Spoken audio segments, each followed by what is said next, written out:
Hi friends, ரொம்ப நாள் ஆச்சுங்க நம்ம வீடியோ போட்டு. இன்னைக்கு ஒரு புது வீடியோட வந்திருக்கேன். ஒன்றும் இல்லைங்க, கொஞ்சம் ஆட்டி ஈரல், கொஞ்சம் நுரையீரலும் ஈரலும் ரெண்டும் மிக்சிங் பண்ணி ஒரு டிஷ்ஷு. அடுத்தது ஒரே ஒரு ரத்தம் தான் வாங்கியிருக்காங்க. அந்த ரத்தம் அவங்க வீட்டுக்காரருக்கு மட்டும் கொஞ்சமாக அது ஒரு பொரியல் பண்ண போகிறேன். வாங்க பார்க்கலாம். ரொம்ப நாள் ஆச்சு, வீடியோ கொஞ்சம் ஸ்லிப்பாகவும் கோச்சிக்காதீங்க, அட்ஜஸ்ட் பண்ணிக்கோங்க. வாங்க. ஈரல் நான் ஆல்ரெடி வேக வச்சுட்டு இருக்கேன். ஈரல் கொஞ்சோண்டு அதில் வந்து ஒரு 2 பச்சை மிளகாய் போட்டாங்க, காரம் இதில் ஏறுறதுக்காக. அப்புறம் ஈரல் நுரையீரல் ரெண்டுமே இருக்குது. அடுத்தது இதை பச்சை வச்சலாம். இது வந்து ரத்த பொரியலுக்கு ரெடி ஆகுதுங்க. வெங்காயம் நல்லா வதக்கிட்டேன். அடுத்தது ரத்தத்தை நம்ம அப்படியே போட்டுக்கலாம். இது ஆல்ரெடி கழுவி நல்லா ஃப்ரெஷ்ஷான கழுவி தான் வச்சுருக்கேன். இதை அப்படியே போட்டுக்குவோம். நம்ம சேனலில் இது வரைக்கும் ரத்தம் போடவே இல்லைங்க. அதான் சரி, நான் வீடியோ போட வேணாம் தான் பார்த்தேன். சரி நம்ம போடவே இல்லையே இது வரைக்கும், சரி இதை போட்டலாம், வீடியோவை போடலான்ட்டு நான் வீடியோவை போட்டேன். ஒரே ஒரு ரத்தம் தான். ரத்தம் நான் அதிகம் சாப்பிட மாட்டேன். எங்கள் வீட்டுக்கு இருக்காதுதான், சத்து கொஞ்சம் கம்மியாக இருக்குது. அதனால ரத்தம்லாம் கொடுத்தா ரொம்ப நல்லது. நாங்கள் சோரிட்டி தான் சொன்னாங்க. சோரிட்டி கிடைக்கிறாங்க, அது காலையில் போடுறது. இது ரத்தம் கிடச்சின்னு வாங்கி வந்துட்டேன். ரத்த பொரியல் பண்ணி கொடுத்தா அது உடம்பு ரொம்ப நல்லது. அவருக்கு ஹார்ட் ப்ராப்ளம் இருக்குது, ஆப்ரேஷன் பண்ணி வச்சு இருந்து இந்த மாதிரி ஒரு டிஷ்லாம் வந்து ஒரு 3 வாரத்துக்கு ஒரு தடவை அந்த மாதிரி கொடுக்கணும். ரொம்ப நல்லது உடம்புக்கு, ரத்தம் ஹெல்த்தி. இந்த கலர் எப்படி மாறிட்டே வருது பாருங்க, அப்படியே மாறிட்டே வருது. இது ஒரு மாதிரி ஃப்ரை மாதிரி அப்படியே பண்ணுறேன். அப்புறமா லாஸ்ட்டில் நம்ம இதை வந்து உடச்சிக்கலாம். ஏன்னா இதில் இப்போ காரெல்லாம் ஏறாது. அதனால் நம்ம லாஸ்ட்டில் வந்து ஒரு மாதிரி கீரல் மாதிரி போட்டுக்கலாம். அப்படியே உடையுது பாருங்களா. நல்லா வெந்துச்சுன்னா அதுவே ஆல்ரெடி அதுவே அப்படியே உடஞ்சிடும். இப்போ வந்து இது மேலே வந்து நம்ம லைட்டரை விட்டு பெப்பர் பொடி போட்டுக்கலாம். அந்த காரம் அதில் நல்லா வந்து ஸ்ப்ரெட் ஆகும். நல்லா ஸ்ப்ரெட் ஆகும். அந்த காரம் ஃபுல்லாக அதில் அப்படியே ஸ்ப்ரெட் ஆகும். ரொம்ப வேண்டாம், கொஞ்சமாக போட்டாவே போதும். ஸ்டீம் கொஞ்சம் கம்மியாக வச்சுக்கோங்க, ஏன்னா வந்து கருகும். அப்படி வெந்துருச்சுன்னா ஆல்ரெடி அதுவே அப்படியே கட் ஆகிடும். இப்படி கட் ஆகுது பார்த்தீங்கன்னா. இதில் தேங்காய் போடலாம், முட்டை உடச்சி ஊற்றலாம். அதில் தேங்காய் போட்டால் எங்கள் வீட்டுக்காருக்கு ஒத்துக்காது, அதனால் தேங்காய் போட மாட்டேன் நான். முட்டை வந்து கூட கருவெலாம் போடக்கூடாதுன்னு, அது வந்து உடம்பு சேரக்கூடாது. அதனால் நான் போடலை. அவ்வளோதான். நல்லா இது பட்டு கொஞ்சோண்டு மிளகாத்தூள் கலந்துக்கலாம். சும்மா ஒரு அரை கரண்டி மிளகாத்தூள் போதும், அதுக்கு மேலே வேண்டாம். லைட்டாக உப்பு. ஆல்ரெடி நான் அந்த வெங்காயத்தில் உப்பு போட்டிருக்கேன். அவ்வளோதான். ஃபுல்லாக அப்படியே நான் கலக்கி விட்டுட்டே இருந்தேன். இது அப்படியே வெந்துக்கிட்டே இருக்கட்டும். ஈரல்கிட்ட வந்துடலாம். ஈரல் வந்து பாருங்க நல்லா வேகணும், நல்லா வேகணும். இப்போ நம்ம இதை எடுத்து வச்சுக்கலாம், ஒரு தனி பிளேட்டில் எடுத்து வச்சுக்கலாம். வந்துச்சு. ஆயில் பண்ணிக்கலாம். இந்த பெருஞ்சீரகம் போட்டுக்கலாம். பெருஞ்சீரகம், வெங்காயமும் தக்காளியும் போட்டுரும். அப்படியே அதிலே போட்டுரும். அப்படியே வெந்துட்டோம். நம்ம இப்படியே கலக்கி விட்டோம்னா நல்லா கலரிக்கிட்டே இருக்கணும். நல்லா அப்படின்னா கொஞ்சம் சீக்கிரமாக ரெடி ஆகிடும்.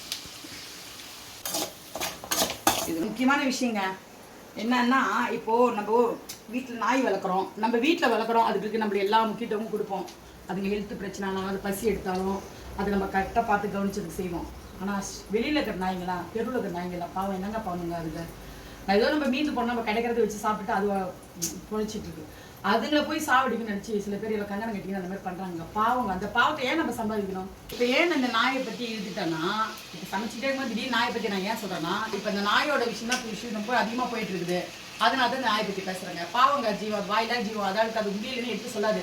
நாம் தான் பார்த்து அதுக்கு ஏதாவது சொல்லணும். பாவங்க, அது தொல்லை பண்ணோம்னா அது மாதிரி ஃப்ரீயாக விட்டுருங்க. அது போதும். அதுக்கிட்ட போனால் தான் நம்மளை கிடைக்குங்க, அதுக்கிட்ட போனால் கிடைக்காதுங்க. பாவம், அது வாயிலா ஜீவத்தை நம்ம துன்புறுத்த வேண்டாம். மக்கள்கிட்ட வேண்டி கேட்கிறேன், அதுங்க எதுவும் பண்ண வேண்டாம். வாயில்லாத ஜீவனத்துக்காக எங்களால் முடிஞ்சுதுங்க. எப்பவும் நான் கோழி வாங்கியாந்து கொஞ்சோண்டு அதுங்களுக்கு பிரியாணி மாதிரி பண்ணி போடுவேன். இன்றைக்கி வந்து காலையில் பண்ணி போடுறேன். மஞ்சத்தூள் போட்டுருவேன். மஞ்சத்தூள், ஏன்னா மஞ்சத்தூள் போனால் உடம்புக்கு நோயெல்லாம் வராதுங்க. அதுங்களுக்கு ரொம்ப நல்லது. எப்பவும் மஞ்சத்தூள், உப்பு லைட்டாக உப்பு ஊற்றுறது டேஸ்ட்டுக்காக. மற்றபடி காரெலாம் கூட தேவையில்லை அதுங்களுக்கு. காரம் இது வந்தால் போதும். இது நாங்கள் எப்பவுமே 4 நாள் எங்கள் வீட்டுக்காரர் செஞ்சு போட்டுருவாரு. சொல்லு. இப்போது நம்ம இஞ்சி பூண்டு போட்டுக்கலாம். இஞ்சி பூண்டு கடையிலேருந்து வாங்கினேன்னு பார்க்காதீங்க. நான் எப்பவுமே ஸ்டோவில் அரைச்சி தான் வச்சுருப்பேன், எல்லாம் ஸ்டோவ் பண்ணி தான் வச்சுருப்பேன். ஆனால் இந்த தடவை கடையில் தான் வாங்கினேன். ஏன்னா எனக்கு வந்து கொஞ்சம் ஹெல்த் பிரச்சனை, இடுப்பு வலி. அதனால நான் வந்து எதுவும் செய்யலை, கடையிலேருந்து வாங்கி வந்துட்டேன். அடுத்த ட்ரிப் செய்யும்போது வீட்டில் அரைச்சி நான் செய்கிறேன்.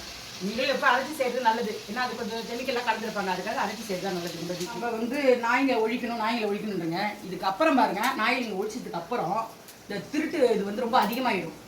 நம்ம நாய்ங்க இருக்கிறதுனா நம்ம ஒருத்தர் நம்ம வரானா நம்மளை காட்டி கொடுக்கும். எங்கேயோ ஒழிஞ்சிருந்தாலும் அந்த இடத்த போய்ட்டு குலைக்கும், நம்ம அதை வச்சு கண்டுபிடிச்சிடலாம்.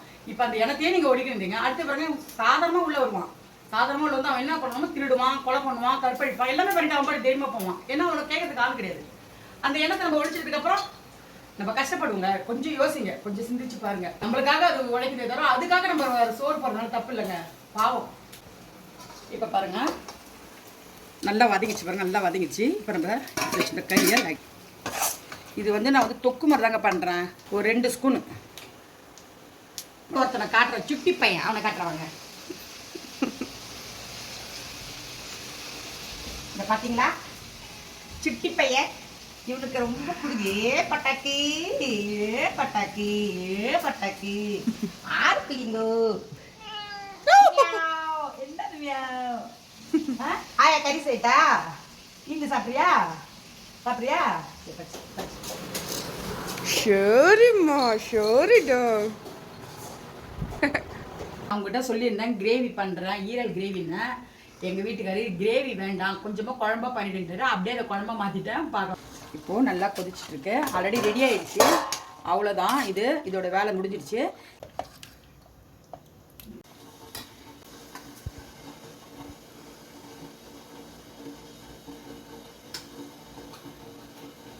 சூப்பராக இருக்குதுங்க. காரம், உப்பு எல்லாம் நல்லா இருக்குது. அந்த ஈரல்லையே நல்லா போயிருக்குது, நல்லா சூப்பராக இருக்குதுங்க. இந்த மாதிரி நீங்களும் செஞ்சு சாப்பிடுங்க. அடுத்தது நம்ம ரத்த பொரியல் டேஸ்ட் பண்ணுவோம். இதுவும் நல்லா இருக்குங்க. இதுலேயும் உப்பு காரம் எல்லாமே நல்லா இருக்குது. பெப்பர் வாசம் நல்லா இருக்குது, சூப்பராக இருக்குது. இதையும் நீங்கள் செஞ்சு சாப்பிடுங்க. ரத்தம் உடம்புக்கு ரொம்ப ஹெல்த்தி.